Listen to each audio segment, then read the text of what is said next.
அனைவருக்கும் வணக்கம். STM Tamil sphere channel உங்களை அன்புடன் வரவேற்கிறது. தினம் ஒரு திருக்குறள் பகுதியில் இன்று நாம் காணப்போவது அதிகாரம் 63 இடுக்கண் அழியாமை, குறள் எண் 630. குறட்பா: இன்னாமை இன்பம் எனக்கொளின் ஆகும்தன் ஒன்னார் விளையும் சிறப்பு. ஆசிரியர் உரை: இன்பத்தில் மயங்காமல் இருந்தால் துன்பம் பாதிக்காது. அது ஒரு சிறந்த குணம். அதைவிட சிறந்த குணம் என்பது துன்பத்தையே இன்பமாக அனுபவிப்பது. அந்த குணம் பகைவர்களாலும் பாராட்டத்தக்க பெருமை உடையது. என் மனதில் பட்டது. தனக்கு துன்பம் வந்தாலும் அதை இன்பமாக பார்க்கும் மனப்பாங்கு ஒரு உயர்ந்த பண்பாக கருதப்படுகிறது.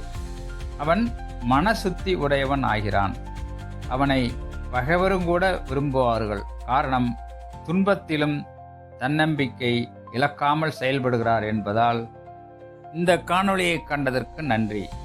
தினம் ஒரு திருக்குறள் உங்களுக்கு பிடித்திருந்தால் எஸ்டிஎம் தமிழ் ஸ்பியர் சேனலை சப்ஸ்கிரைப் செய்யவும், லைக் செய்யவும், பெல் பட்டனை தேர்வு செய்யவும். மீண்டும் சந்திப்போம் அடுத்த குறளில். நன்றி, வணக்கம்.